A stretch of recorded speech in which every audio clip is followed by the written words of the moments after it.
You clicked this video because you saw two cameras side by side in the thumbnail. One reasonably affordable, one with a quite frankly absurd price tag, and you needed to know what makes that little red dot worth more than a month's salary for most people.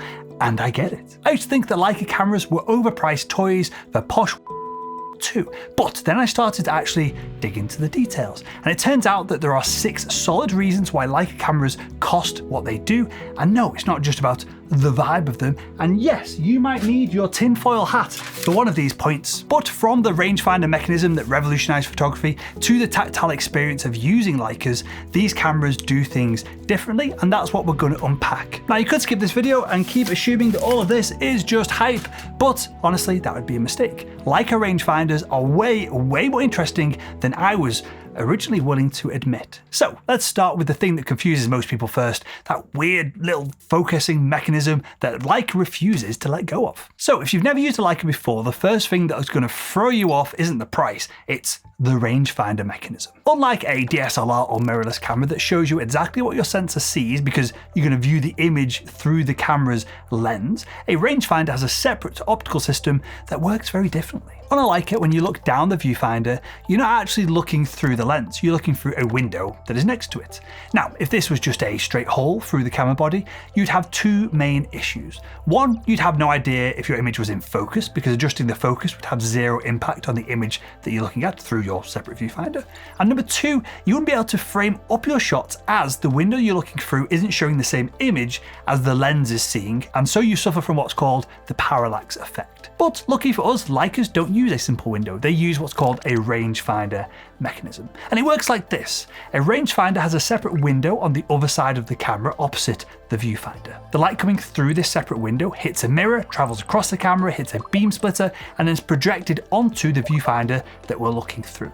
So when you look down the viewfinder, you see 2 separate images overlapping in the center of your frame. Then when you adjust the focus on your lens, the mirror in the rangefinder system automatically rotates and the projected image in your viewfinder moves as well. Now, the rangefinder system is configured in a way that when you point your lens at your subject and then you adjust your focus, the 2 images in your viewfinder align perfectly, and that's how you know that your subject is in focus. So that's the first problem with focusing fixed. But what about that pesky parallax effect? Well, the frame lines, or the lines that show the outer edge of where your image is going to be when you press the shutter button on a Leica, well, they are also controlled by this focus mechanism. So as you adjust your focus for a closer subject, the frame lines are going to move to adjust for this parallax effect of not looking directly through the lens. The downside of a rangefinder system? Well, there's no autofocus to bail you out. There's no real-time preview on the back of the camera or through the viewfinder for you to double check exposure, or your bokeh if you're using wide aperture lenses. And this complexity is one of the reasons why Leica cameras are so expensive to both produce and then to buy. Now, people love this rangefinder system.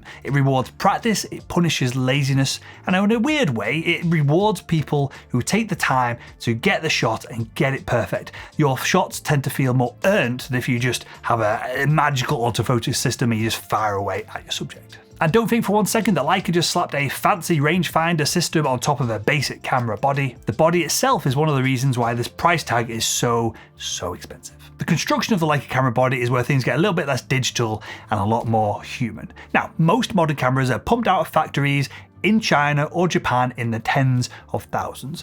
Robots and machines dominate the assembly line, spitting out units with mechanical precision over and over again all day and probably all night. But Leica still does it the old school way. Almost every single Leica camera is assembled by hand in their factory in Germany. And no, that's not just a line for PR, it's real craftsmanship. Every dial, every screw, every click of the shutter button, it's all handled by actual people. Skilled technicians spend hours putting together each body, checking tolerances, polishing parts, and testing the performance before it ever leaves the factory. We're talking about a level of care and precision here that feels closer to how Swiss watches are made rather than typical consumer tech gadgets. And here is the thing, that level of detail takes time, and time costs money. On top of this, Leica's production isn't scaled for the mass market. Their approach is small batch by design. So while Sony or Canon might release a new camera in batches of 10, 20, 50,000 cameras, Leica might roll out just a few thousand cameras of a single model each year. And when you're working with those numbers, your cost per unit starts to skyrocket. And then there's the labor on top of this as well. These factories aren't in low-cost manufacturing regions. This is Germany. Highly trained engineers, technicians, and optical experts are doing hands-on work, and obviously they're going to be paid accordingly. And of course, that cost shows up in the final price tag. Now, the result of this for the end user is each camera feels a little bit more personal, like it was made with intention. And it's kind of hard to explain until you've held one and you've used one, but the difference in hand does feel obvious. The materials feel premium because they are premium, right? They're expensive to produce because of what they're made of. The controls are tight, it's responsive, they feel confident in your hand. Nothing rattles, nothing squeaks.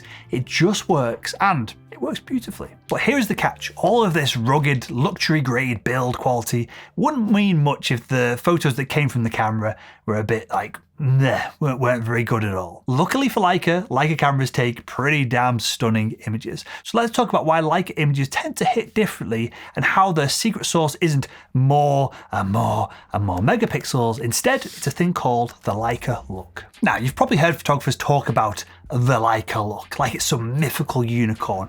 And although some photographers swear by it, I think you can probably grab your tinfoil hat for at least part of this section of the video. Now, allegedly, the Leica look comes from the glass, the mechanics, and the way the whole system handles light.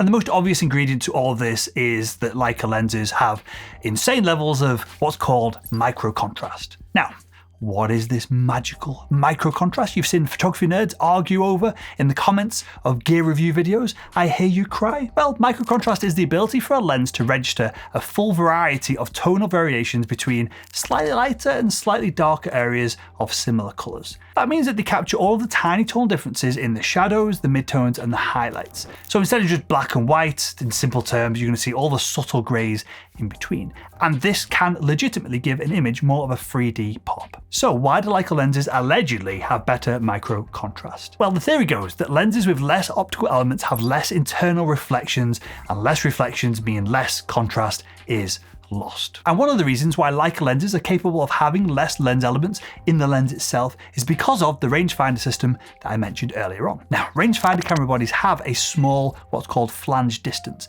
and so Leica lenses can skip a couple of the additional lens elements that are needed to account for a larger flange distance that you might have in a mirrorless camera or a DSLR camera. Additionally, these Leica lenses that people argue have more micro contrast are almost always prime lenses. A prime lens can have less optical elements within the lens itself because it doesn't need all the complexities that come with a zoom lens. So that's micro contrast. And next up we have bokeh. And Leica lenses render out of focus areas with smooth, soft transitions. No weird swirls or distracting halos in a Leica lens, just buttery blur that melts into the background. And again, you'll see this in YouTube video comments and online forums. Some older Leica lenses have a thing called the Leica glow. And this is a faint, almost magical haze around the highlights that somehow doesn't wreck the sharpness of the image, but makes it seem a little bit more ethereal and sometimes beautiful. Some photographers that use Leica gear to take portraits claim that it softens skin in a way that feels natural rather than feeling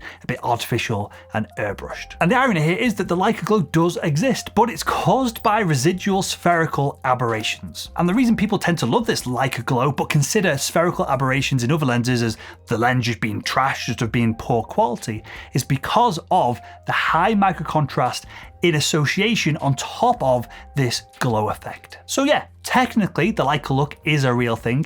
Can you see it in a natural image?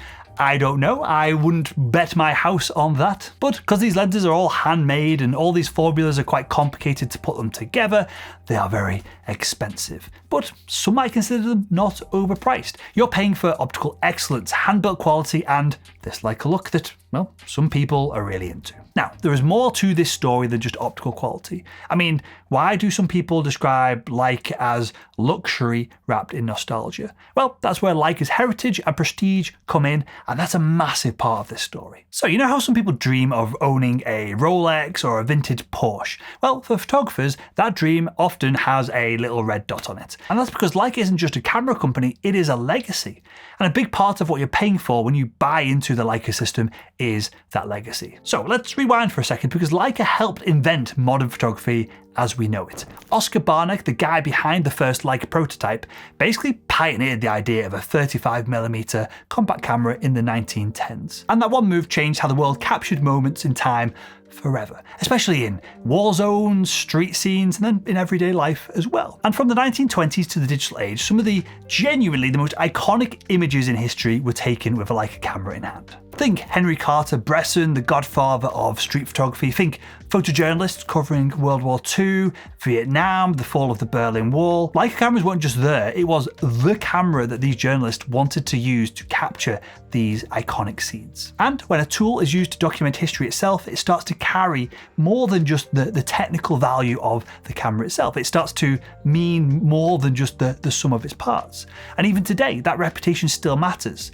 Leica's M-series designs, well, they haven't really changed all that much since the 1950s. And that's not because Leica are lazy, it's because they believe, rightly or wrongly, but they believe that they got it right the first time around. That body shape, the manual controls, on the digital versions of the Leica M cameras, the minimalist user interface, either on the digital cameras or the film cameras that are still sold today, it's all baked in tradition. And unlike most of the amateur and professional photography market, Leica customers aren't chasing some random number on a spec sheet when they buy a Leica camera. They buy a Leica to join a lineage, and Leica leans into that. Their stores don't feel like tech gadget shops, they feel like art galleries. In fact, some of their shops are literal art galleries. They do exhibitions, exclusive events, limited edition releases of both images and cameras. It's not just a product, and it sounds kind of cliche to say this, right? But when you buy a Leica, especially from a Leica store, it is an experience. Now, I don't see many photographers using Leicas for landscape photography, but if you'd like to start taking landscape images that make your friends, family, and social media say, wow, regardless of what camera you're currently using, then check out my 30-day landscape photography fundamentals training. I'll help you go from complete novice or stuck intermediate to a rock-solid landscape photographer in the next 30 days. If you want to check it out, click the link in the description to get started. So all of this heritage that Leica has, this exclusivity, this comes at a price. This is one of the key reasons why Leicas are expensive, but that is kind of the point. Leica don't want to sell a camera to everyone. So what you're paying for in part is the name, but that name does carry a story and people love that story. Now. We can't end this video without addressing what is the elephant in the room. Leica isn't just a historic camera brand anymore. It's a luxury brand. And well, let me just call it out. Leica knows exactly what it's doing. This isn't a company accidentally making expensive luxury gear. This is a brand that is fully aware that it lives in the same universe as Rolex, Montblanc, and even Ferrari. And Leica at this point has transitioned from a camera manufacturer into a full-blown luxury brand. And if you think some of this is just marketing fluff, well, let's unpack what that actually means. Now, luxury isn't just about price. It's more about exclusivity. And so Leica keeps its production small on purpose. Limited colorways, collector edition version of cameras, anniversary reissues with an exotic leather or a rare finish. They regularly make cameras in titanium, in olive green, crocodile leather, gloss black, matte black, all kinds of shenanigans. And you wouldn't do any of this unless you were building a brand that wants to live on a coffee table, on a shelf, in some kind of collector's cabinet of cameras. And it works, and this is because there is a customer base out there that aren't just buying a camera. They might never use the damn thing as a camera. Instead, they're buying a piece of photographic history. Really what they're doing is buying status, right? So to look smart, intelligent, rich, whatever it is in front of their friends or the people around them. Just like someone might buy a mechanical watch, as I say this, being slightly hypocritical of what I'm communicating here.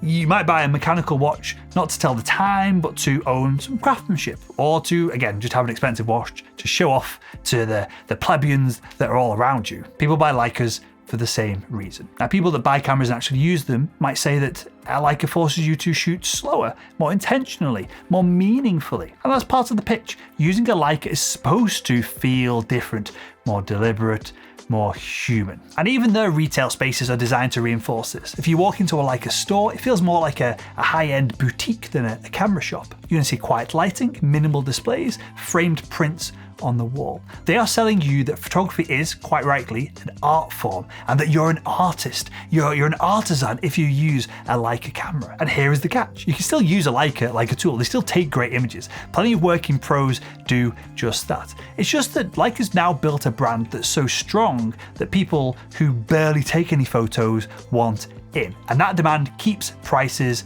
high. So if you've ever wondered why someone would pay $9,000 for a camera that has no autofocus and manual everything, it's because Leica has successfully turned simplicity into status. And, well, there's one more piece to this puzzle, because beyond tech, the brand, the nostalgia, you're paying for something else if you buy a Leica camera. You're buying the experience. And this might just be the most valuable part of the whole shebang. So here's what no spec sheet can explain.